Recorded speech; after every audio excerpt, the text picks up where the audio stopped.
Good afternoon. And somebody's got their audio on. So somebody in the room has their speaker. Okay.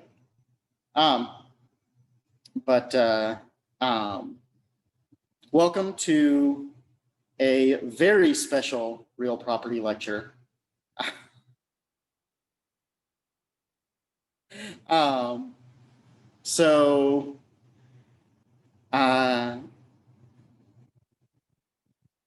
I've been a little distracted today and trying to manage things. I've been able to put something together, but I won't promise that it's great. But we're going to do our best. So today we want to talk about co-tenancy, and this is going to be the topic for this week. And they took away my whiteboard, so guess I'll be putting things in the chat instead. Today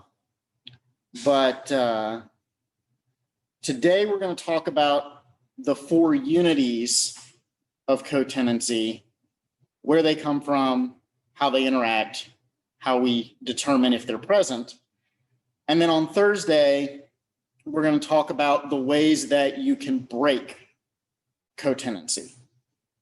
So what are the things that eliminate co-tenancy? And then on next Tuesday, we will talk about sort of the difference between co-tenancy at law and co-tenancy in equity. So that's the plan for the 3 days, and then we're going to move on. Okay. And I realize at that point that's going to put us yet further behind, but that's fine. Okay. So the 4 unities. Okay. This is a reference to 4 things that have to all be present for people to co-own property as joint tenants. Okay, so in the past, like when we talked about fixtures or when we talked about estates, when we talked about tenants, we were talking about someone who held a lease. Now, as we transition into talking about co-tenancy, tenants is going to refer to owners. Do not ask me to explain this. I do not have an explanation. It is that in this context, we use tenants to refer to the joint owners. Okay. There are 3 kinds of co-tenancy that we're going to talk about. I'm going to talk about one very briefly, and then we're going to set it aside and we're never going to talk about it again. And then the rest of the time that we spend, we're going to talk about the other 2. So the first one that we're going to talk about very briefly is called tenancy by the entirety. Let me put that in the chat for you guys since I don't have my whiteboard. Tenancy by the entirety. Okay. Tenancy by the entirety is a co-tenancy that can only be held by a married couple. The other, and that's it. That's all it means. If you have a tenancy by the entirety, all it means is that the co-owners have to be married. And if they stop being married, the tenancy by the entirety breaks. Okay? The other 2 types, and that's all we're going to discuss about tenancy by the entirety, because according to Professor Owusu, it no longer exists in the Caribbean. It exists elsewhere in common law derived systems. And so like if you go to Canada or the United States or the UK, you may run into tenancies by the entirety, but in the Caribbean, does not exist. So this is the end of our conversation about it. The other 2 types of co-tenancy are joint tenancy and tenancy in common. Put those in the chat. joint tenancy, tenancy in common.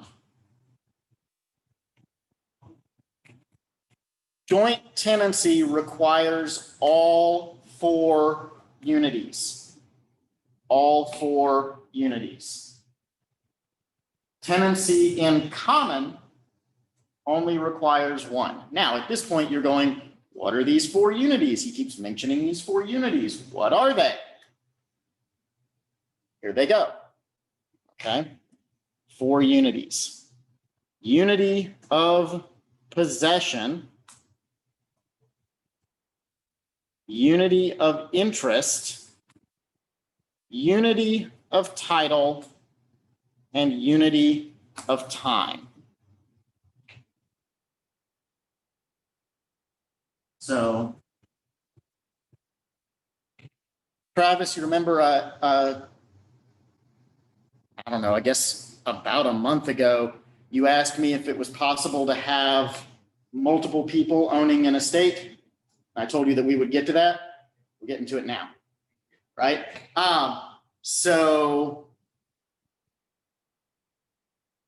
what the four unities mean is that there is only ever one estate attached to the property, one possessory interest, but it can be held by multiple people. Okay, so what are the four unities? What do they mean? The unity of possession refers to the fact that in order to create a co-tenancy, because unity of possession is required for both joint tenants and tenants in common. So to create a co-tenancy at all, every owner has to have an equal right to the entire property. The entire property. Okay, which means that, like, if Monique and I own this stage as joint tenants that I'm standing on, I can't come over here onto this half and go, this is my half, Monique, you stay away. Okay? Because we both have to have equal right to the entire stage. Okay, that's the unity of possession. Okay? Unity of interest means that the co-tenants, the co-owners, have to have the same interest. So I can't be co-tenants with somebody if I have a life estate and they have a fee simple determinable. Okay. That's not a co-tenancy.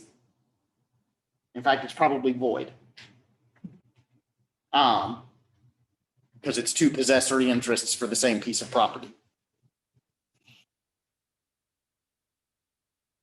Unity of title means that the same instrument has to create the co-tenant's interest. So going back to Monique and I owning this stage, right? We have to have a document that conveys the stage to both of us. Can I repeat it? Yeah, we have to have a single document or a single conveyance that transfers the ownership interest to both of us. That means that's the unity of title, is that one action transfers to all co-owners. So if the UE conveys the stage to me and then later conveys it to Monique, that does not create a co-tenancy. Okay. Finally, unity of time. Unity of time means that we have to have our interests vest, or our interests have to come into existence at the same time. So if we have a conveyance that says that I get title to the stage on October 1st, and Monique gets title to the stage when she graduates, that does not create a co-tenancy. Okay?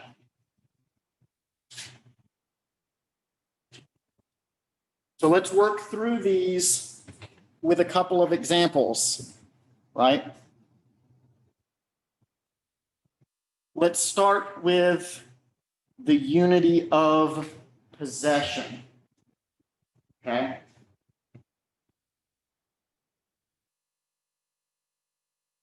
We're going to assume for now that the other three unities are present. Okay? So we're going to take this one at a time, work through the four unities, and we're just going to assume that the other three are present. So right now we're talking about unity of possession. Okay, so we have a piece of property owned by two people. And, let's call them Andrew and somebody give me a Ben name, a B name that's not Ben. Somebody give me a B name. What? Brian. Sure. Andrew and Brian. Andrew and Brian own a piece of property. Okay.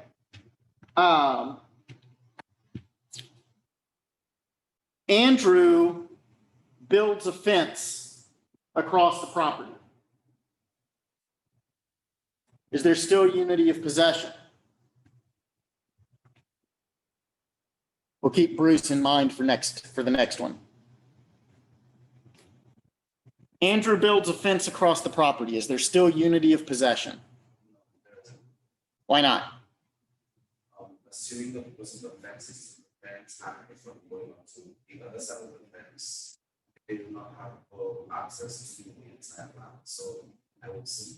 Well, I would agree with you that if we grant your assumption that that's true.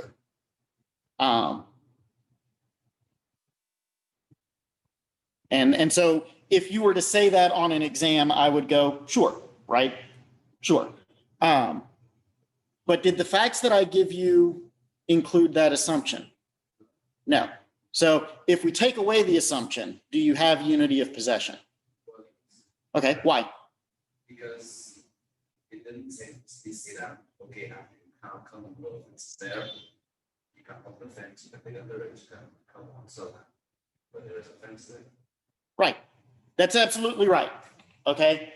So for those of you who didn't hear, if we assume that the purpose of the fence is to prevent Brian from coming onto part of the land that Andrew wants to have for himself, then yes, we eliminate unity of possession. But that fact isn't in the facts I gave you. And without that assumption, then there's nothing preventing Brian from hopping the fence, right? Or walking through the gate, or, right? The fence is just there. It just divides the land into two pieces that are now, maybe they can be used for different purposes. Maybe they want to put livestock on one side and their house is on the other, and they don't want the chickens coming home to roost. Come on, that was a great joke. And I just thought of it. Okay. But this is a really important point, is that absent some sort of evidence of an intent to divide,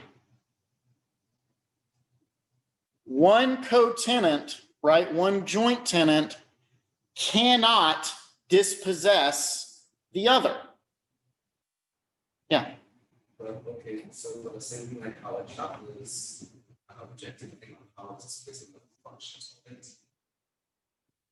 Why must we use a fence then? Boy, well, I mean, like the example I just gave, right? You have your livestock on one side of the property and the house on the other. You know, maybe it's an aesthetic fence. You're just trying to, you know, make the property more pleasing to the eye. You know, there's any number of reasons why you might erect a fence. The fence standing alone doesn't give you any evidence of intent. And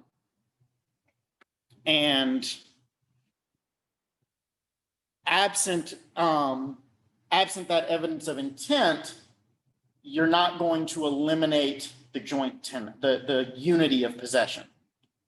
Okay. All right.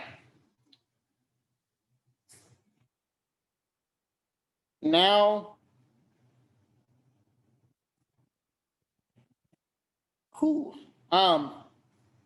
to be perfectly honest, I don't know how you can break the unity of interest.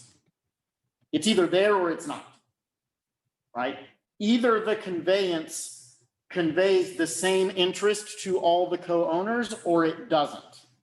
The only thing I can think of is if we have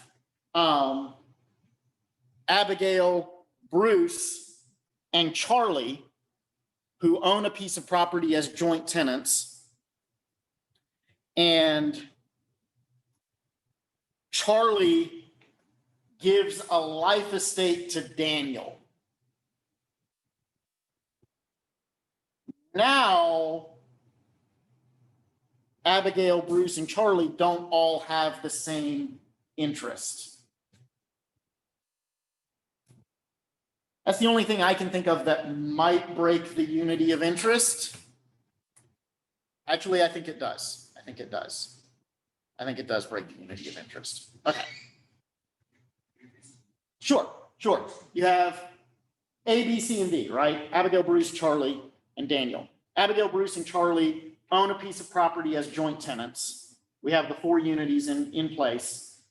Charlie grants a life estate to Daniel. Well, now we don't have the same estate for the 3 co-tenants. Does that make sense now? Okay. We good in the chat?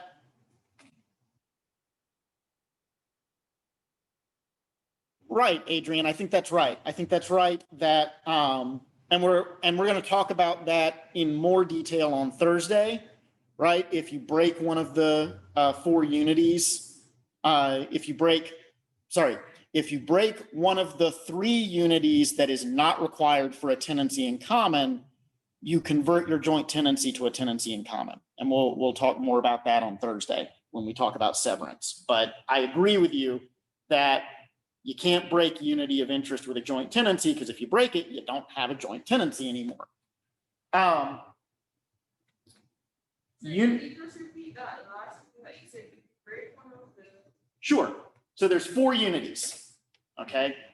To create a joint tenancy, you have to have all 4. To create tenants in common, you only need 1, the unity of possession.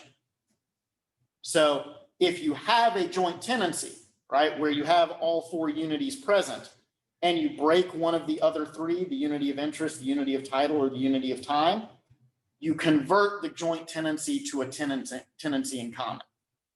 Because you still have unity of possession, but you're lacking something from the other 3. Okay? Okay, so unity of title. Let's assume that we have 3 sisters, and they own a piece of property in joint tenancy, and one of them executes a conveyance of their share to themselves and their husband. So they're basically like trying to bring their husband in as a co-owner. So this breaks the unity of title. Because now when you look at the chain of title, you no longer have one document that creates all of the interests in the land. You have two. You got the one that conveys the property to the sisters, and then the one that brings in the husband. Okay? So and finally, the unity of time. This one gets a little complicated. So this is the point in the course where we start covering topics that Professor Cotolini devotes a lot more space to in his book. So there's a whole chapter on co-tenancy, and there's a whole chapter in Professor Owusu's book on co-tenancy. And Professor Cotolini says that there is no exception to the unity of time. If your interest does not vest all at the same time, you do not have unity of time. Professor Owusu disagrees. Professor Owusu says that there are exceptions for wills and trusts where the class of beneficiaries is not known at the time of the conveyance. So let me explain what that means, what he means by that.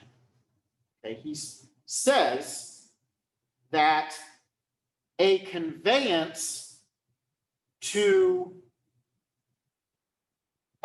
someone's heirs, say in a will, where not all of the heirs are known at the time of death, is still valid and still creates a joint tenancy.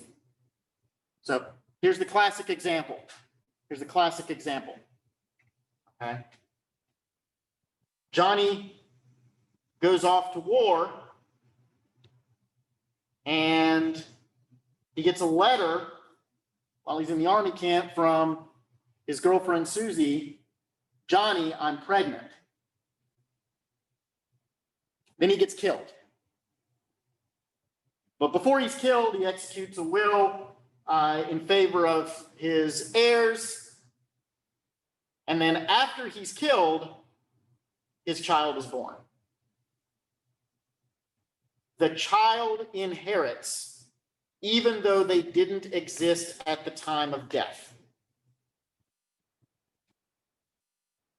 Okay, so heirs that don't exist at the time of death, but that come into existence later, still claim as joint tenants. So to make this a little more like on the ball, right? Same situation, only Johnny and Susie are married and they already have 2 kids. And then Susie finds out she's pregnant with the 3rd. Johnny gets killed. 3rd child is born. 3rd child still takes as a joint tenant. Okay. So aside from the difference in the 4 unities, the joint tenancy requires the 4 unities, tenancy in common requires only the 1, the unity of possession. What's the practical difference between joint tenancy and tenancy in common? So let me kind of walk you through this. The first big difference is that in joint tenancy, you don't pass your share to your heirs. Okay. In the US, it's usually referred to as joint tenancy with rights of survivorship. And that refers to the fact that when you die, your share gets gobbled up by your co-tenants. Your heirs do not get it. So going back to Abigail, Bruce, and Charlie, when Charlie drops dead of a heart attack, may it be a long time coming, Abigail and Bruce go from having 1/3 shares in the property to each having half shares in the property. Now, if Abigail, Bruce, and Charlie hold as tenants in common, then when Charlie drops dead, his heirs take over his 1/3 interest. Monique, did you have a question? I'm sorry. They're heirs, whoever they are. Yeah, so, oh, you mean with a joint tenancy? So the last surviving person passes it to their heirs. Yeah, so the joint tenancy, so Monique asks what happens when all of the joint tenants die? Well, think about it, right? If with Abigail and Bruce, when Charlie dies, if they each become half owners, then when Bruce dies, Abigail takes over his share, owns the whole thing in fee simple absolute, and her heirs take. Okay?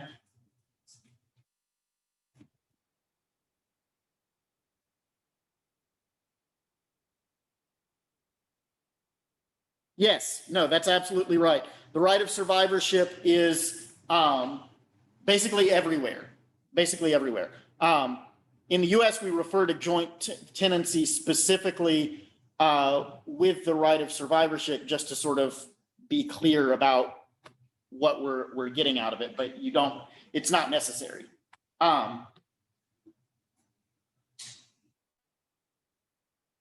So anyway,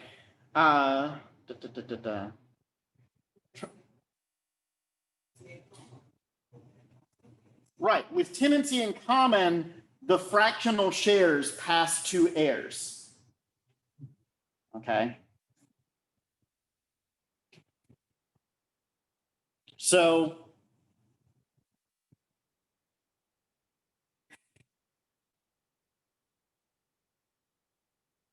I think I may have told you guys about this. There was a case, gosh, at this point, 40 to 50 years ago, where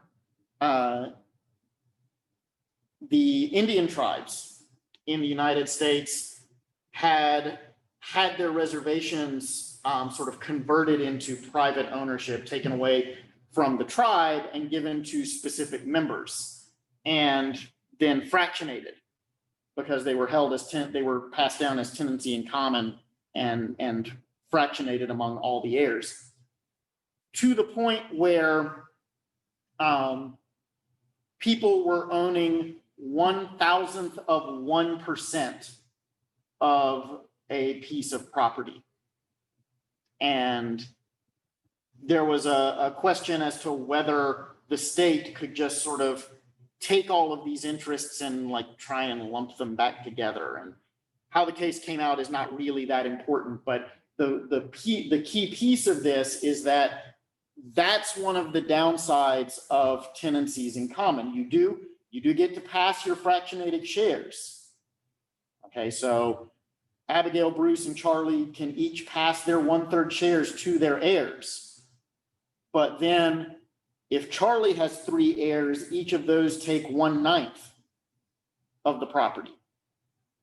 And then when one of those heirs, right, call them Daniel, Ernie, and Felix, when one of them dies and leaves it to their 3 heirs, each of those heirs only gets 1/27 of the property, and so on, and so on, and so on. And if you came to the Faculty of Law having been promised that there would be no math, I'm very sorry to disillusion you.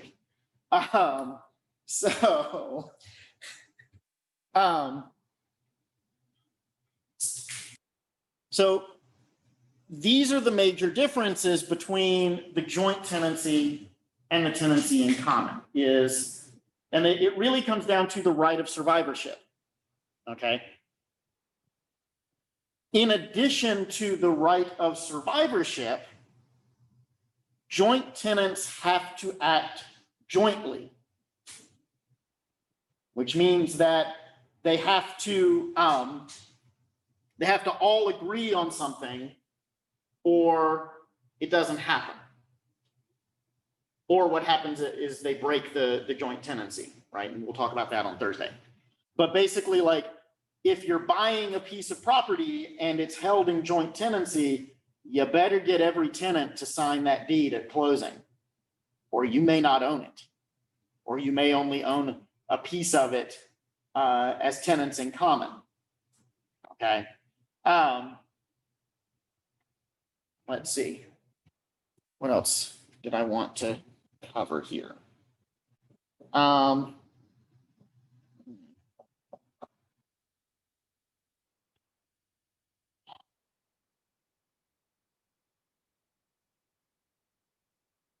This is everything that I wanted to cover. So why don't we've still got some time left rather than just sort of turning you loose. What questions do you have about these four unities, about the difference between joint tenancy and tenancy in common? And, you know, we'll take it that way for the rest of the time today. I apologize for running a little short. I think you'll understand that I've been a little distracted today. Okay. Is an individual act enough to break the joint tenancy? Is this a legitimate way to get out of it? Nicole, I think the answer to that is sometimes. There are some things that you can do sort of as a joint tenant that express an intent to blow up the joint tenancy.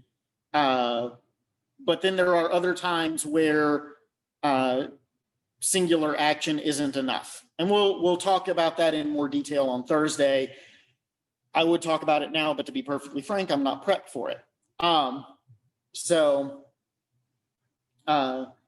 But yeah, Adrian's absolutely right. One way to determine the tenancy, right, to end the joint tenancy is by just serving notice that you want that you want to end it.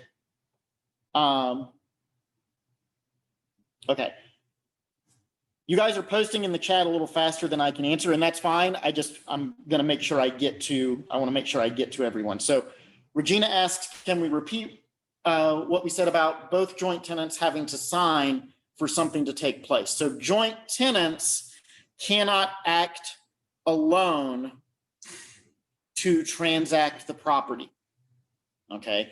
A joint tenant can't sell a piece of property all by themselves.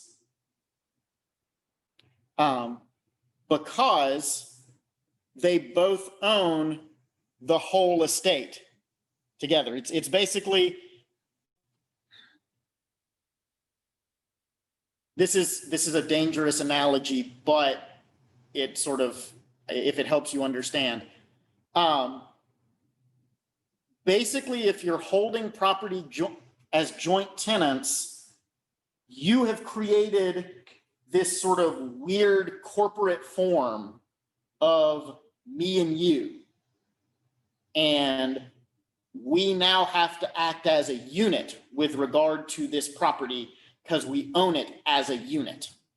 And if we don't act as a unit, then we've broken the joint tenancy.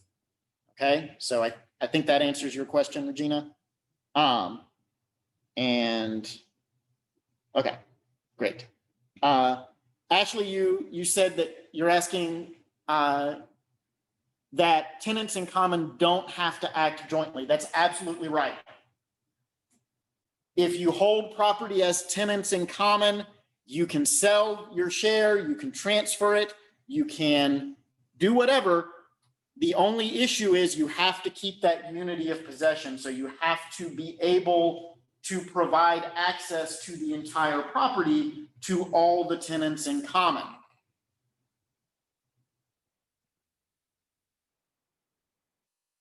But so going back to Abigail Bruce, everything okay, guys? Sure. So tenants in common can sell the property, transfer it, right? They can sell their shares. They can sell their shares individually or together. They can sell their shares amongst themselves. Okay, so there's a case that's talked about in one of the books, and I can't remember the name of the case. The names are all, it's a Trinidadian case, and the names are all Indian. And the father left the property to his 5 sons. And it wasn't clear whether he left it as a joint tenant or a tenancy in common, but then over the course of the next 20 to 30 years, the brothers all developed different pieces of the property, and which happened to correspond with where they lived. One of them sold his share to another. And so it was not, and so it was, and so the court ruled that it was a tenancy in common based on sort of the course of dealing that these guys had done over a period of time. Okay, and that we'll talk about that in more detail, and I will have the case name for you on Thursday. But that's just an example of how tenants in common don't have to act in concert with one another. Okay, so to go back to Abigail, Bruce, and Charlie, right, or Abigail, Bruce, and Daniel, they each own 1/3 share. If they own it as tenants in common, then Daniel can sell his share to Egbert, or he can sell it to Bruce. Okay, and that doesn't change Abigail's share. It doesn't change the nature of Bruce's 1/3 share, right? Bruce may now own 2/3 if we're talking about the situation where he buys the share, but the 1/3 that he had originally doesn't change. But these aren't shares that you can like measure on the land. They're shares of like the income or the benefit. And so you'll see a lot, and we'll talk about this on Thursday. I mean, we'll talk about this next Tuesday when we talk about law and equity, where tenancy in common is very frequently created in equity to allow for the divide of proceeds from land, even where there's a joint tenancy in law. Okay. Regina asks, how do tenants in common allow for their co-tenants that have a lesser share to have the same unity of possession to the entire property? Shouldn't those with a lesser share be restricted in some way? To be perfectly frank, Regina, the answer to that is, if we're talking about practical terms, there's no difference between owning 1/1000th of 1% of a piece of property and owning half of a piece of property as tenants in common until it comes time to divvy up the money. Whether we're selling the property or whether it's income generating, that's when the shares of tenants in common, the size of the shares matters. But in terms of like access or control or use of the property, all tenants have equal rights.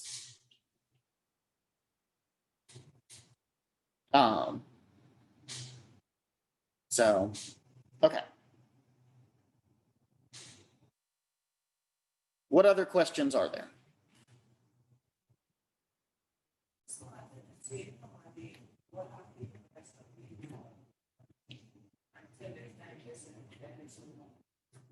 Yeah, that's what unity of possession has to mean, according to the courts, is that so the question, for those of you who didn't hear, the question was just confirming that all tenants in common, regardless of the size of their share, have equal access to the property, equal control, equal use of the property until the time comes to sell or until the time comes to divide up income. Okay, so like if it's a rental property or like a resort, right? Or an apartment complex that generates income, that income is divided according to share, the size of people's shares, okay? But if it's like the family home, everybody has equal rights as tenants in common. You can't go, oh, you only have a 1/52nd share, so you can only live in the house 1 week out of the year, right? So that's not how it works. So, okay. What other questions do you guys have? Or Sir, yes, do you know okay, it seems like you were saying that what the joint tenant, like, I think that was the only thing you said about you. Yeah, the exception of the interest or the finance. right. Okay. So according to Professor Owusu, and it's worth noting that Professor Cotolini disagrees. According to Professor Owusu, an estate that passes in joint tenancy through a will or through a trust still passes to all heirs, even if not all of them are known or ascertainable at the time of the conveyance, right? So it's an exception to the unity of time. Yeah, so it's the child who's born after you die. It's the heir who suddenly appears out of the woodwork, right? The child of the affair who suddenly appears that no one knew existed. These are the kinds of situations that that Professor Owusu says those people still take as joint tenants. They do not break the unity of time. Whereas normally, if there were people who should have taken, but either they didn't exist or nobody knew about them at the time of the conveyance, they would break the unity of time and they would convert the joint tenancy to a tenancy in common. But Professor Owusu says that this is an exception to the unity of time requirement. I'm sorry?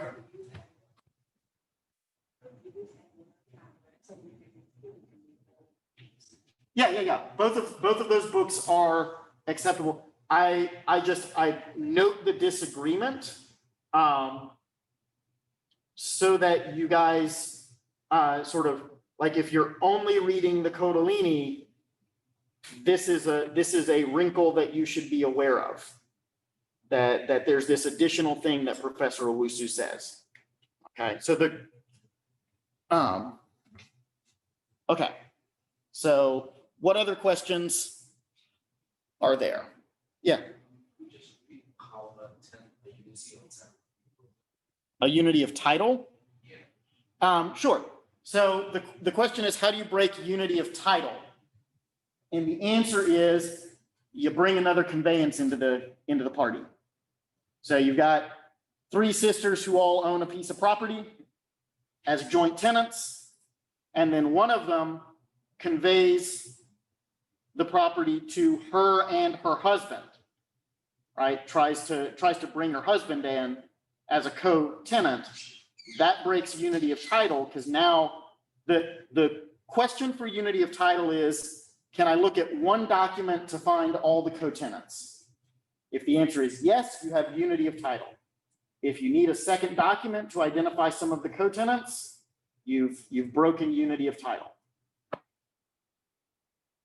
Make sense now? So, Great. Okay. Would you tell me if it didn't? yes. Okay. All right. What other questions? For the exclusion of unity of possession without any co-tenancy. I'm sorry, say that again. Okay, so I know that if you have unity of possession and would be tenancy power. Right. You don't necessarily need any. If you have maybe a tree and not unity of possession, it wouldn't be not cool. Right. Unity of so if you break unity, so the question is, if you break unity of possession, even if you have unity of interest or unity of title or unity of time, you don't have co-tenancy at all. That's absolutely correct, right? Unity of possession means that you have one piece of property that multiple people have the same access to. If you don't have unity of possession, you have two pieces of property, right? You've subdivided. So, okay, what other questions? Last chance. By the way, I really appreciate you guys sort of filling the last 20 minutes of class for me. So,